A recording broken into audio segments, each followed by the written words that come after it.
Lesson 5 My School Days Activity 1 Answer the following questions. তলার প্রশ্নগুলির উত্তর দাও। প্রথম প্রশ্ন, To which school was the author admitted? Author মানে লেখক, অর্থাৎ এই যে মাই স্কুল ডেজ যে চ্যাপ্টারটা, এই চ্যাপ্টারে যে ন্যারেটিভটা রয়েছে সেইটার অথরের কথা বলা হচ্ছে। তো আমি যখন পড়িয়েছিলাম আমি বলেছিলাম যে ওটা ছিল সত্যজিৎ রায়ের একটা অটোবায়োগ্রাফিক্যাল রাইটিং। তাহলে এখানে অথর বলতে সত্যজিৎ রায়ের কথাই বলা হচ্ছে। তো প্রশ্নটা হচ্ছে যে অথরকে কোন স্কুলে ভর্তি করা হয়েছিল। আমরা জানি স্কুলের নাম হচ্ছে বালিগঞ্জ গভর্নমেন্ট হাই স্কুল। তাহলে আনসারটা লিখতে হবে এইভাবে, the author was admitted to Baliganj Government High School. Next question. What was the school hall used for? স্কুলে একটা হল ছিল, সেই হলটা কোন কোন ক্ষেত্রে ব্যবহার করা হতো? তো স্কুলের হলটা সরস্বতী পুজোর খাওয়া দাওয়া, বার্ষিক পুরস্কার বিতরণী অনুষ্ঠান, তো এইগুলোর জন্যই ব্যবহৃত হতো। তাহলে আনসারটা এভাবে লিখতে হবে যে দ্য স্কুল হল, সবসময় সাবজেক্টটাকে আগে দিয়ে দিতে হবে, যখন আনসার লিখতে হবে তখন সাবজেক্টটা আগে থাকবে। আগেরটাও তাই হয়েছে, এখানেও তাই হলো, এটাই নিয়ম, এভাবেই লিখতে হয়।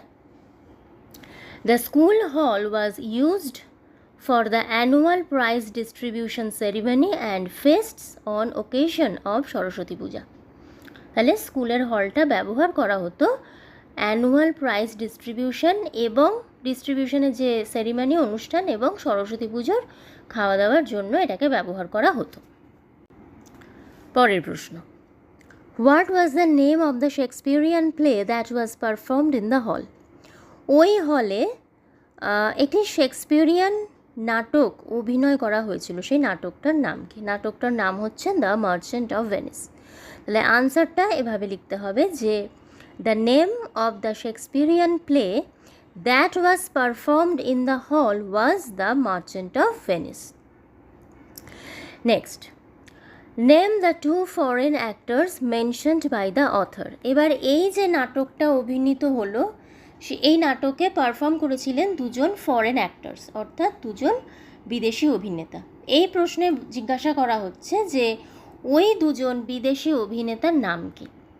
তাহলে আনসারটা বলছি, The two foreign actors mentioned by the author are Greenberg and Selim. অর্থাৎ দুজন বিদেশি অভিনেতা, অথর যাদের নাম উল্লেখ করেছেন তাদের নাম হচ্ছে গ্রিনবার্গ এবং Salim. Activity 2 write T for true and F for false statements in the given boxes. তলায় বেশ কিছু স্টেটমেন্ট বা বিবৃতি দেওয়া আছে। এই বিবৃতিগুলো পড়ে দেখতে হবে যে যদি সেটা ঠিক হয়, ট্রু হয়, তাহলে তার পাশের বক্সে টি লিখতে হবে, আর যদি সেটা ভুল হয় অর্থাৎ ফলস, তাহলে পাশের বক্সে এফ লিখতে হবে। তো প্রথম statement, the author went to Ballygunge government high school with his mother. Author Ballygunge government high স্কুলে গিয়েছিলেন তার মায়ের সাথে। ভুল, আমরা জানি তিনি তার মেটার্নাল আঙ্কেল অর্থাৎ তার মামার সাথে গিয়েছিলেন। তাহলে এই স্টেটমেন্টটা ভুল, সেই জন্য বক্সে লেখা হলো F. Next, the Ballygunge government high school is on the eastern side of Beltala police station. এটা ঠিক, বেলতলা পুলিশ স্টেশনের পূর্ব দিকেই বালিগঞ্জ গভর্নমেন্ট হাই স্কুলটি অবস্থিত। তাহলে এর পাশের বক্সে লেখা হলো টি। Next, The southern part of the school was the playground. স্কুলের দক্ষিণ অংশে ছিল খেলার মাঠ। এটাও ঠিক, তাহলে এটার পাশে লেখা হলো টি। When seen from above, the author's school looked like the English letter L. উপর থেকে যদি দেখা হতো তাহলে অথরের স্কুলটাকে দেখলে মনে হতো যে ইংলিশ অক্ষর বা ইংরেজি অক্ষর এল। এটা আমরা জানছি ভুল। কেন? আমরা জানি ওই স্কুলটাকে ওপর থেকে দেখতে লাগতো ইংলিশ লেটার টি এর মতো, তাহলে এখানে বলা হচ্ছে এল, তাহলে এটা ভুল, তাহলে আনসারের জায়গায় বা বক্সের ভিতর লেখা হলো F. Activity 3, match the words in column A with their meanings in column B. দুটো কলাম আছে, এ এবং বি। এ কলামে বা কলাম এতে কিছু ওয়ার্ডস রয়েছে, আর সেই ওয়ার্ডসের মিনিংগুলো রয়েছে, মানে অর্থ রয়েছে কলাম বিতে। আমাদের যেটা করতে হবে, সঠিক শব্দের পাশে সঠিক তার মিনিংটা লিখতে হবে। তাহলে প্রথম যেটা রয়েছে সেটা হচ্ছে সামস। সামস মানে অঙ্ক, তাহলে এটা অবভিয়াসলি হয়ে যাচ্ছে ম্যাথমেটিক্যাল প্রবলেমস। নেক্সট নডেড। নডেড মানে সম্মতিসূচক মাথা নাড়ানো, তাহলে এটা হবে moving the head up and down to say yes, অর্থাৎ মাথাটাকে উপর নিচে নাড়ানো হ্যাঁ বলার জন্য। সি এর দাগে রয়েছে সারাউন্ডেড মানে ঘেরা, এটা হবে এনসার্কেলড, কারণ এনসার্কেলড মানেও হচ্ছে ঘেরা। D foreigner. ফরেনার মানে বিদেশি, তাহলে এটা হচ্ছে someone who belongs to another country, অর্থাৎ এমন একজন ব্যক্তি বা কোনো একজন ব্যক্তি যিনি অন্য দেশে বাস করেন। আর শেষেরটা রয়েছে সিনেমা। সিনেমাটা আমরা জানি movie. Activity 4, fill in the following chart with suitable verb forms.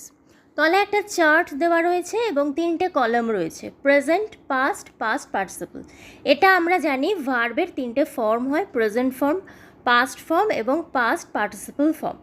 এইবার এক একটা ঘরে এক একটা ওয়ার্ড দেওয়া আছে, বাকিগুলো আমাদের লিখতে হবে। তাহলে প্রথমে পাস্টের ঘরে দেওয়া রয়েছে ওয়েন্ট। ওয়েন্ট মানে গিয়েছিল, তাহলে ওয়েন্টের প্রেজেন্ট ফর্ম হয় যাওয়া, তাহলে প্রেজেন্টের ঘরে লেখা হলো গো।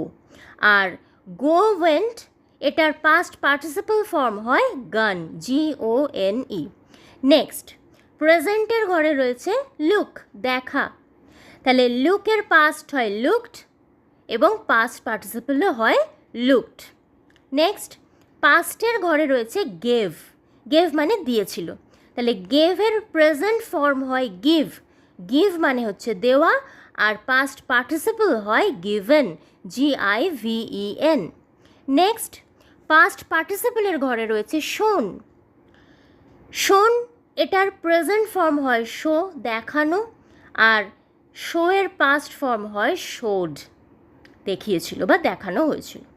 নেক্সট প্রেজেন্টের ঘরে রয়েছে ইউজ, ব্যবহার করা, তাহলে ইউজের পাস্ট এবং পাস্ট পার্টিসিপল দুটোই হয় ইউজড।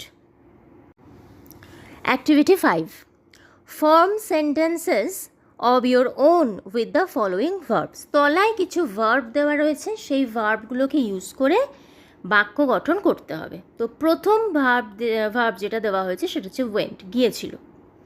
আচ্ছা, এটা ওই আগের যে ভার্বগুলো রয়েছে ওই ভার্বগুলো দিয়েই মেক সেন্টেন্স। তাহলে প্রথম হচ্ছে ওয়েন্ট, গিয়েছিল, তাহলে সেন্টেন্স এরকম লেখা যেতে পারে যে last month we went to Puri, গত মাসে আমরা পুরী গিয়েছিলাম। Next looked, she looked at me anxiously, সে লুকড অ্যাট মি মানে আমার দিকে তাকালো, অ্যাংসাসলি অর্থাৎ উদ্বিগ্ন হয়ে। গিভ, গিভ মানে দেওয়া, I want to give a nice gift on her birthday, তাহলে আই ওয়ান্ট মানে আমি চাই, টু গিভ দিতে। আচ্ছা, গিভ হচ্ছে দেওয়া, টু গিভ এটা হচ্ছে ইনফিনিটিভ, এটার মানে দিতে, তাহলে আমি চাই দিতে আ নাইস গিফট একটা সুন্দর উপহার অন হার বার্থডে তার জন্মদিনের দিন। শো, শো মানে দেখানো বা প্রদর্শন করা, তাহলে we should show respect to our to our elders. Should মানে হচ্ছে উচিত, তাহলে উই শুড শো মানে আমাদের দেখানো উচিত, রেসপেক্ট শ্রদ্ধা, অর্থাৎ আমাদের কি দেখানো উচিত, শ্রদ্ধা দেখানো উচিত, টু আওয়ার এল্ডার্স আমাদের বড়দের প্রতি। তাহলে পুরোর মানেটা কী হলো, আমাদের উচিত আমাদের বড়দের প্রতি শ্রদ্ধা দেখানো। ইউজ, ইউজ মানে ব্যবহার করা, তাহলে use the following hints to write a paragraph. এই জিনিসটা আমরা অনেক সময় প্যারাগ্রাফ লেখার সময় আমরা এই লাইনটা পাই যে use the following hints to write a paragraph. Use মানে ব্যবহার করো, দ্য ফলোয়িং হিন্টস তলার হিন্টগুলো টু রাইট আ প্যারাগ্রাফ, একটি প্যারাগ্রাফ লেখার জন্য বা একটি অনুচ্ছেদ লেখার জন্য। Activity 6, complete the following sentences with information from the text. অর্থাৎ এখানে কিছু সেন্টেন্স দেওয়া আছে, সেই সেন্টেন্সের কিছুটা অংশ দেওয়া আছে, কিছুটা মিসিং। তো সেই মিসিং যে অংশটা সেটা আমাদের টেক্সট থেকে ইনফরমেশন নিয়ে সেই জায়গায় লিখতে হবে। প্রথম sentence, the subject that BD Roy taught us. সেই বিষয়টি যেটি বিডি রয় আমাদের শেখাতেন। বিডি রয় ইংরেজি পড়াতেন, তাহলে আনসারের জায়গায় হবে English. The subject that BD Roy taught was English. Next, the author remembers the head Pandit Bhattacharya sir for his. Author তাদের হেড পণ্ডিত ভট্টাচার্য স্যারকে মনে রেখেছেন ফর হিজ, তার কিসের জন্য মনে রেখেছেন? আমরা যদি টেক্সট পড়ি আমরা জানব তার অসাধারণ হ্যান্ড রাইটিংয়ের জন্য অথর এই ভট্টাচার্য স্যারকে মনে রেখেছেন। তাহলে আনসারটা হবে for his excellent hand writing. Next, Ashubabu conducted an event called. Ashubabu একটা ইভেন্ট কন্ডাক্ট করতেন, যে ইভেন্টটার নাম ছিল মিউজিক ড্রয়িং। তাহলে আনসারের জায়গায় music drawing. Next, the time span of the authors school life was. Author মোট কত বছর ওই স্কুলে পড়েছিলেন? 6 বছর। তাহলে আনসারটা হয়ে যাচ্ছে 6 years. The author went back to his school one more time to attend. Author তার স্কুলে, মানে স্কুল ছাড়ার পর একবার মাত্র আবার তার স্কুলে গিয়েছিলেন। সেটা কিসের জন্য? তাহলে to attend a reunion of x students, অর্থাৎ প্রাক্তন ছাত্রদের নিয়ে একটা পুনর্মিলন অনুষ্ঠান হয়েছিল, সেই অনুষ্ঠানটা অ্যাটেন্ড করতে তিনি স্কুলে গিয়েছিলেন। Activity 7, answer the following questions. তলার প্রশ্নগুলির উত্তর লেখো। প্রথম প্রশ্ন, how did BD Roy teach the pronunciation of the. BD Roy the এর উচ্চারণটা কিভাবে শেখাতেন? তাহলে আনসারটা হচ্ছে বিডি রয় টট, যেহেতু ডিড আছে প্রশ্নে ওই জন্য টিচটা অর্থাৎ ভার্বটার পাস্ট করে দিতে হবে। তাহলে টিচের পাস্ট হয় টট। তাহলে আনসারটা এভাবেই লিখতে হবে যে B D Roy taught that the pronunciation of the depends on whether the following word begins with a vowel or a consonant. অর্থাৎ বিডি রয় টট মানে বিডি রয় শিখিয়েছিলেন দ্যাট, যে দ্য প্রোনাউন্সিয়েশন অফ দি অর্থাৎ দি এর উচ্চারণ ডিপেন্ডস অন নির্ভর করে whether the following word begins with a vowel or a consonant. তাহলে দি এর উচ্চারণ নির্ভর করে দি এর পরের শব্দটা ভাওয়েল দিয়ে শুরু হচ্ছে না কনসোন্যান্ট দিয়ে শুরু হচ্ছে, এর ওপর দি এর উচ্চারণ নির্ভর করে। আমি এই প্রসঙ্গে আরও একবার এই বিষয়টা একটু বলে দিচ্ছি যে দি এর উচ্চারণটা কীভাবে হয়। এই দুটো এক্সাম্পল মনে রাখলেই কিন্তু এই বিষয়টা সারা জীবন মনে থাকবে, যেটা হচ্ছে দি and the boy.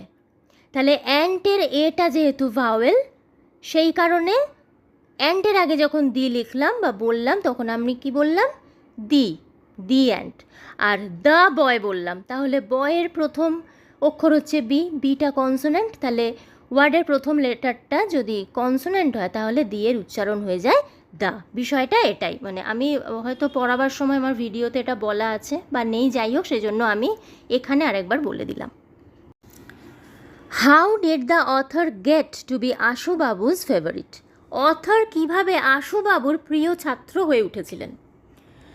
The author got to be, এই যে ডিড আছে ওই জন্য গেটটা গট হয়ে গেল। অর্থাৎ প্রশ্নে যখনই ডিড থাকবে সেই প্রশ্নের উত্তর লেখার সময় সাবজেক্টের পর যে ভার্বটা আমরা লিখি সেটাকে পাস্ট করে দিতে হবে। তাহলে the author got to be Ashubabu's favourite because, author আশুবাবুর প্রিয় হয়ে উঠেছিলেন কারণ he could draw very well, তিনি অর্থাৎ সত্যজিৎ রায়, তিনি ভীষণ ভালো ছবি আঁকতে পারতেন এবং আশুবাবু ছিলেন ড্রয়িং টিচার, সেই কারণে তিনি আশুবাবুর প্রিয় ছাত্র হয়ে উঠেছিলেন। Next, what was the music drawing. Music drawing ব্যাপারটা কি? Music drawing was an event where there would be a blackboard and colored chalks on a table. তাহলে মিউজিক ড্রয়িং হচ্ছে একটি ইভেন্ট যেখানে একটা ব্ল্যাকবোর্ড থাকতো আর টেবিলের ওপর কিছু রঙিন চক রাখা থাকতো। A student would sing a song, এইবার একজন ছাত্র একটা গান গাইতো, and another would draw a picture on the blackboard, আর অন্য আরেকজন ছাত্র তাকে ব্ল্যাকবোর্ডের ওপরে ছবি আঁকতে হতো। কিন্তু ছবিটা কী বিষয়ে না, trying to capture in lines and colour the essence of the song. ওই যে ছেলেটি গান গাইছে সেই গানের যে এসেন্স অর্থাৎ মূল ভাব, সেই ভাবটাকে রেখা এবং রং এর মাধ্যমে অন্য একটি ছেলে ছবির মাধ্যমে সেটাকে বোঝাবার চেষ্টা করতো। তো এই পুরো যে বিষয়টা, এই বিষয়টাকেই নাম দেওয়া হয়েছিল music drawing. D, why did everything seem much smaller to the author when he went back to school after 10 years? Why মানে কেন? তাহলে why did everything seem much smaller to the author মানে অথরের কাছে প্রতিটা জিনিস কেন অনেক বেশি ছোট লাগছিল when he went back to school after 10 years, যখন তিনি আরেকবার স্কুলে গিয়েছিলেন প্রায় 10 বছর পর। Answer, the author was 5 feet 3 inches tall when he left school. Author ছিলেন, অর্থাৎ অথরের উচ্চতা ছিল 5 ফুট 3 ইঞ্চি তিনি যখন স্কুল ছেড়েছিলেন, অর্থাৎ তিনি যখন স্কুল ছেড়েছিলেন তার উচ্চতা ছিল 5 ফুট 3 ইঞ্চি। And when he went back to school after 10 years, আর যখন তিনি 10 বছর পর আবার স্কুলে গেলেন, he had grown to about 6.5 feet, তখন তার উচ্চতা বেড়ে হয়েছে প্রায় 6.5 foot.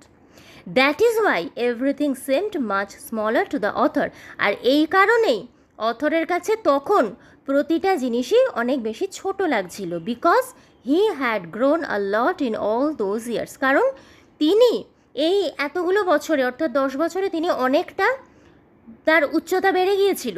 But his school had not, কিন্তু স্কুলের তো উচ্চতা বা দৈর্ঘ্য প্রস্থ এগুলো বেড়ে যাওয়া সম্ভব না। স্কুল তো স্কুলই, মানুষ বড় হয়, মানুষের বয়স বাড়ে সময়ের সাথে, স্কুলের তো বাড়ে না। ফলে অথর অনেকটা লম্বা হয়ে গিয়েছিলেন, স্কুলটা তো হয়নি। সেই কারণে আগেকার থেকে এখন তার কাছে সব কিছু অনেক বেশি ছোট ছোট লাগছিল। Next, what is a pleasure according to the author? অথরের মত অনুযায়ী কোন জিনিসটা বেশ আনন্দের? তাহলে অ্যাকর্ডিং টু দ্য অথর যখন কোয়েশ্চেন আছে তখন এটা দিয়েই আনসার শুরু করতে হবে। তাহলে অ্যাকর্ডিং টু দ্য অথর মানে অথরের মত অনুযায়ী, it is a pleasure to look back. Look back মানে আমাদের অতীতের দিকে ফিরে তাকানোটা সত্যি একটা আনন্দের অনুভূতি। And relive the past moments of joy, এবং অতীতের যে আনন্দের মুহূর্তগুলো সেই মুহূর্তগুলোকে আবার নতুন করে যেন সেই সময়টাতে রিলিভ মানে কি আবার নিজের জীবনে সেটাকে ফিরিয়ে আনা, মনে করা মানেই কি সেটাকে ফিরিয়ে আনা। তো এই বিষয়টাই হচ্ছে অথরের মতে যথেষ্ট আনন্দের বা আনন্দের অনুভূতি। Activity 8, fill in the blanks with words from the box. একটা বক্স রয়েছে, সেখানে বেশ কিছু ওয়ার্ড দেওয়া রয়েছে, তো সেই ওয়ার্ডগুলো দিয়ে ফিল ইন দ্য ব্ল্যাঙ্কস করতে হবে। আর এখানে কিছু সেন্টেন্স দেওয়া রয়েছে। তাহলে প্রথম সেন্টেন্স হচ্ছে number 1, Sachin Tendulkar is my dash cricketer. তাহলে বক্সে আমরা দেখতে পাচ্ছি ফেভারিট, তাহলে অবভিয়াসলি এখানে ফেভারিটই বসবে, অর্থাৎ Sachin Tendulkar is my favourite cricketer মানে সচিন তেন্ডুলকর হচ্ছে আমার প্রিয় cricketer. Next, when Rip Van Winkle came back to the village the next morning he could not dash it. When Rip Van Winkle came back to the village মানে যখন রিপ van winkle তার গ্রামে ফিরে এলো, দ্য নেক্সট মর্নিং পরের দিন সকালে, he could not dash it সে এটাকে মানে তার গ্রামটাকে চিনতে পারলো না, এটাই হবে। এবার বক্সে আমরা তাহলে খুঁজতে হবে এমন কোনো ওয়ার্ড যেটার মানে হচ্ছে চিনতে পারা। তাহলে বক্সে রয়েছে রিকগনাইজ, তাহলে এখানে আনসার হয়ে গেল কি হি কুড নট রিকগনাইজ ইট, অর্থাৎ সে গ্রামটাকে বা এটাকে চিনতে পারলো না। Number 3, most people have sweet dash of childhood.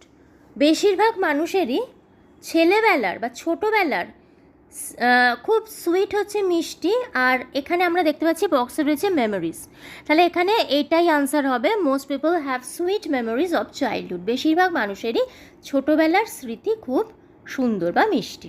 Memory মানে স্মৃতি। Number 4, the student could not dash the word correctly. The student could not, স্টুডেন্টটি পারলো না দ্য ওয়ার্ড কারেক্টলি, শব্দটি সঠিকভাবে, তাহলে এখানে প্রোনাউন্স এই শব্দটা আসবে। প্রোনাউন্স মানে উচ্চারণ করতে পারা, তাহলে the student could not pronounce the word correctly মানে হচ্ছে স্টুডেন্টটি শব্দটিকে সঠিকভাবে উচ্চারণ করতে পারল না। Next, mister Das is an dash teacher. এখানে আর একটাই আছে, 5টা তো, 1 2 3 4 5, হ্যাঁ আর একটাই আছে বাকি, সেটা হচ্ছে এক্সেলেন্ট। তাহলে এটা চোখ বুঝে এখানে এক্সেলেন্টই হবে এবং মানেটাও মিলে যাচ্ছে। Mister Das is an excellent teacher, mister Das হলেন একজন অসামান্য শিক্ষক। Activity 9A, identify the subject and predicate in the following sentences. তলায় 5টা সেন্টেন্স রয়েছে, সেই সেন্টেন্স থেকে আমাদের সাবজেক্ট এবং প্রেডিকেটটাকে আলাদা আলাদা করে আইডেন্টিফাই করতে হবে। এখন আমরা জানি যে কোনো সেন্টেন্সে যাকে উদ্দেশ্য করে কিছু বলা হয় সেই হচ্ছে সাবজেক্ট, আর সাবজেক্টকে উদ্দেশ্য করে যেটা বলা হয় সেইটা হয়ে যায় প্রেডিকেট। তাহলে আমরা যদি সাবজেক্ট পেয়ে যাই তাহলে বাকি অংশটা হয়ে যাচ্ছে প্রেডিকেট। তাহলে শুরু করা যাক এটা। প্রথম প্রশ্ন, number 1, one day he told us the story the ox and the frog from Aesop's fable. একদিন তিনি আমাদেরকে বললেন সেই গল্পটা, the ox and the frog, ইশপের ফেবল থেকে। তাহলে এখানে কে গল্প বললেন? হি, অর্থাৎ তিনি। তাহলে এভাবেও আমরা সাবজেক্টকে দেখতে পাই, এভাবে দেখলে অনেকটা সুবিধে হয় যে মূল কাজটা সেন্টেন্সে কে করছে, সেই সাবজেক্ট। তাহলে এখানে গল্প বলাটা হচ্ছে কাজ, সেই কাজটা করছে কে? হি। তাহলে হিটা হয়ে যাচ্ছে সাবজেক্ট, তাহলে হিটাকে আলাদা করে আন্ডারলাইন করা হলো। আর তিনি কি বললেন? তাহলে যে told us the story the ox and the frog from Aesop's fables, এই পুরো অংশটা হয়ে যাচ্ছে প্রেডিকেট।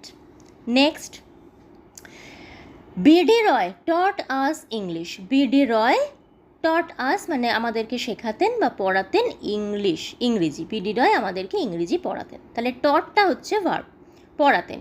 কে পড়াতেন? বিডি রয়। তাহলে বিডি রয়টা হয়ে যাচ্ছে সাবজেক্ট, আন্ডারলাইন করা হলো, এবং টট আস ইংলিশ এটা হয়ে যাচ্ছে প্রেডিকেট, ফলে এই অংশটাকে আলাদা করে আন্ডারলাইন করা হলো। নেক্সট, এইটা একটু বলতে হবে, মানে এখানে না, এটা পরের যেটা নাম্বার 3 যেটা রয়েছে একটু বলি। He was a small man and he took great care to ensure that we pronounced English correctly. এটা একটা সেন্টেন্স, কিন্তু এই একটা সেন্টেন্সের মধ্যে না ছোট ছোট করে কিছু আরও ছোট ছোট সেন্টেন্স আছে, অর্থাৎ ছোট কয়েকটা সেন্টেন্স যুক্ত হয়ে একটা বড় সেন্টেন্স তৈরি হয়েছে। তাহলে প্রথম যে সেন্টেন্সটা আমরা দেখছি, মানে ছোট অংশটা, সেটা হচ্ছে হি ওয়াজ আ স্মল ম্যান, এইটুকু। তাহলে তিনি ছিলেন একজন ছোটোখাটো ব্যক্তি। তাহলে এখানে কার সম্পর্কে বলা হচ্ছে? হি। তাহলে হিটা হয়ে যাচ্ছে সাবজেক্ট, আন্ডারলাইন করা হলো। আর তার সম্পর্কে কি বলা হচ্ছে না, ওয়াজ আ স্মল ম্যান, ছিলেন একজন ছোটোখাটো ব্যক্তি। তাহলে ওয়াজ আ স্মল ম্যান এইটা হয়ে যাচ্ছে, এই যে সেন্টেন্সটা হি ওয়াজ আ স্মল ম্যান, এইটার প্রেডিকেট। আমি একটা আলাদা আলাদা করে একদম ভাগ ভাগ করে বলে দিচ্ছি। তাহলে প্রথম যে ছোট সেন্টেন্স, একটা বড় সেন্টেন্সের অন্তর্গত যে ছোট sentence he was a small man, এইটার সাবজেক্ট হচ্ছে হি, আর প্রেডিকেট হচ্ছে ওয়াজ আ স্মল ম্যান। অ্যান্ডটা তো কনজাংশন, ওটা বাদ, সাবজেক্ট প্রেডিকেটের মধ্যে ওটা ঢুকছে না। এরপরে আমরা আর একটা সেন্টেন্স পাচ্ছি, সেটা কি?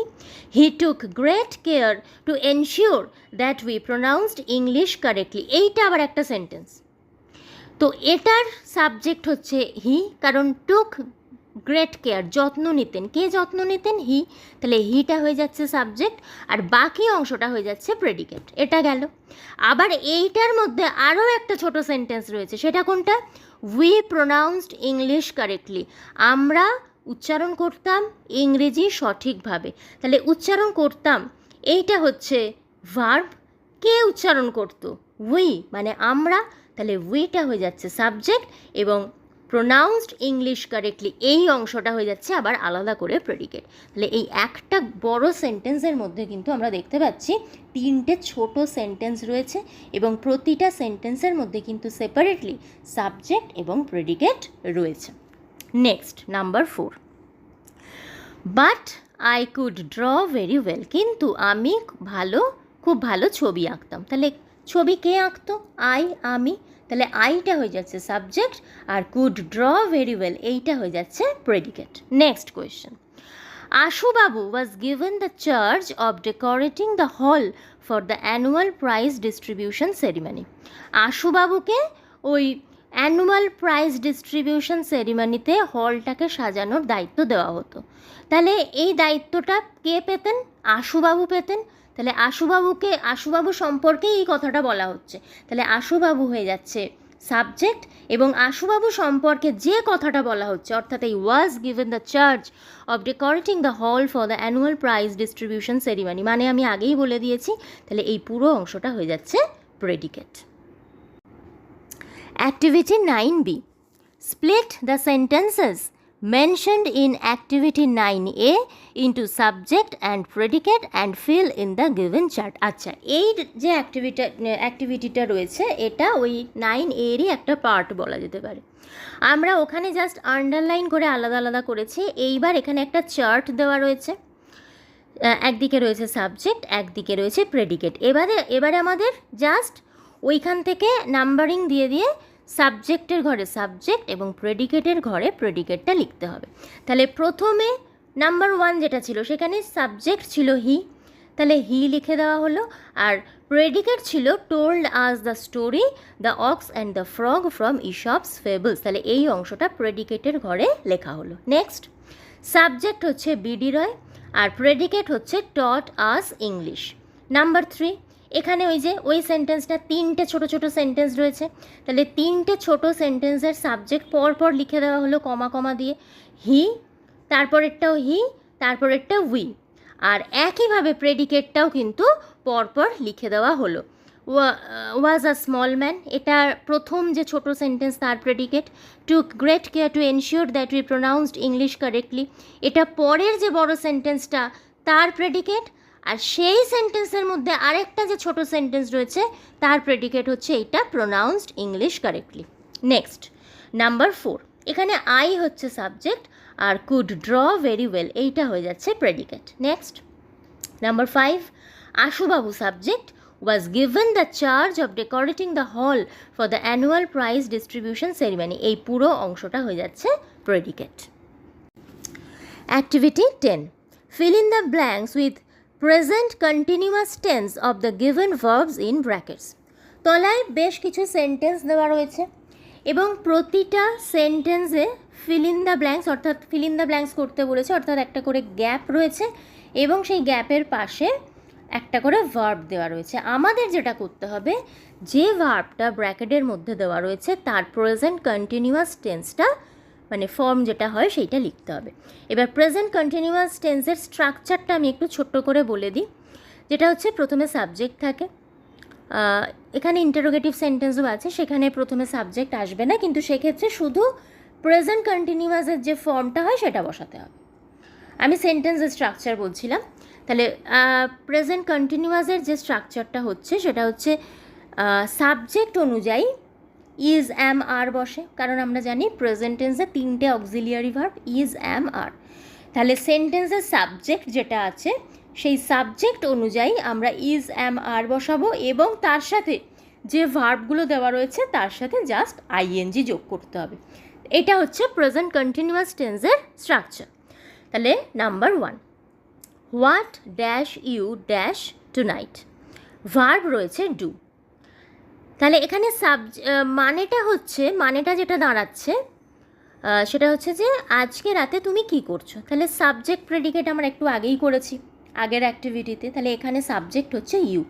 তাহলে ইউ এর সাথে প্রেজেন্ট টেন্সে ইজ অ্যাম আর যে 3টে তার মধ্যে আর বসে সব সময়, ঠিক আছে। তাহলে আর হলো, আর ডু এর সাথে আইএনজি, তাহলে আনসারটা কি হচ্ছে what are you doing tonight, আজ রাতে তুমি কি করছো। নেক্সট, জন ড্যাশ আ বুক নাও, জন এখন একটি বই পড়ছে, তাহলে জন হচ্ছে নাম, থার্ড পারসন এবং সিঙ্গুলার নাম্বার, তাহলে অ্যাম ইজ আর এর মধ্যে বসবে ইজ এবং রিডের সাথে যোগ হবে আইএনজি, তাহলে আনসারটা হয়ে যাচ্ছে John is reading a book now. Next, Ali and Sudip dash late today, ব্র্যাকেটে রয়েছে ওয়ার্ক, তাহলে আলি এবং সুদীপ আজকে লেটে কাজ করছে, ওয়ার্ক মানে আমরা জানি কাজ করা, তাহলে দেরিতে কাজ করছে। এবার সাবজেক্ট এখানে আমরা দেখতে পাচ্ছি আলি এবং সুদীপ দুজন রয়েছে, তাহলে দুজন যদি থাকে প্লুরাল নাম্বার হয়ে যাচ্ছে, তাহলে প্লুরাল নাম্বার হলে ইজ হবে না, অ্যাম তো হবেই না, কারণ অ্যাম শুধুমাত্র আই এর সাথে বসে, আর ইজ বসে সিঙ্গুলার নাম্বারের সাথে, কিন্তু এটা যেহেতু প্লুরাল হয়ে যাচ্ছে, দুজন আছে, ফলে এখানে হয়ে যাবে আর ওয়ার্কের সাথে যোগ হবে আইএনজি, তাহলে আনসারটা হয়ে যাচ্ছে Ali and Sudip are working late today. Next, Mita dash to music, verb রয়েছে লিসন, মিতা মিউজিক শুনছে।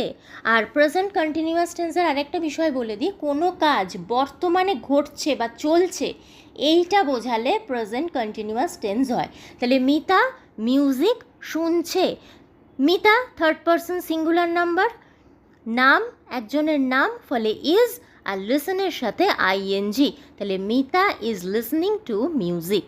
Next, Raju dash next to Sunil, Raju সুনীলের ঠিক পরেই সিট মানে বসা, তাহলে রাজু সুনীলের ঠিক পরেই বসে আছে, তাহলে রাজুর সাথে একইভাবে ইজ, সিটের সাথে আইএনজি, তাহলে Raju is sitting next to Sunil.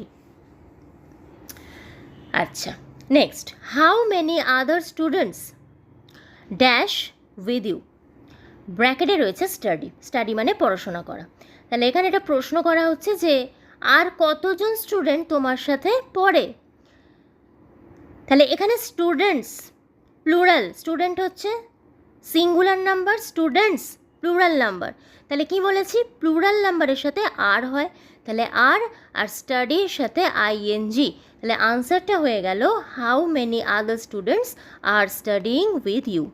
Next, the phone dash verb রয়েছে রিং, অর্থাৎ ফোনটা রিং হচ্ছে মানে বাজছে, তাহলে ফোন ইজ রিঙ্গিং। অ্যাক্টিভিটি 11, এটাই হচ্ছে লাস্ট অ্যাক্টিভিটি এই চ্যাপ্টারের।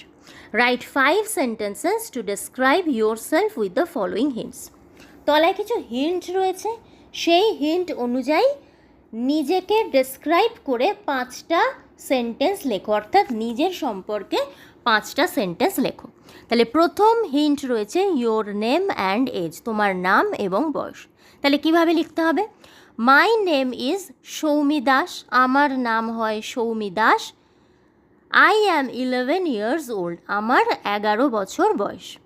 নেক্সট হিন্ট রয়েছে the place you live in, তুমি কোথায় থাকো, তাহলে আই লিভ ইন হাওড়া, আমি হাওড়ায় থাকি বা বাস করি।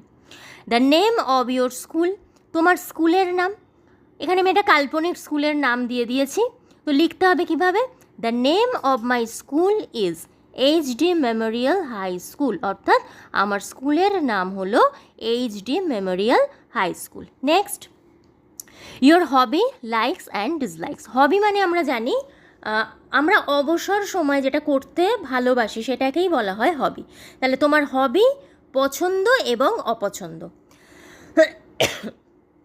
মাই hobby is listening to music, আমার হবি হচ্ছে গান শোনা বা মিউজিক শোনা।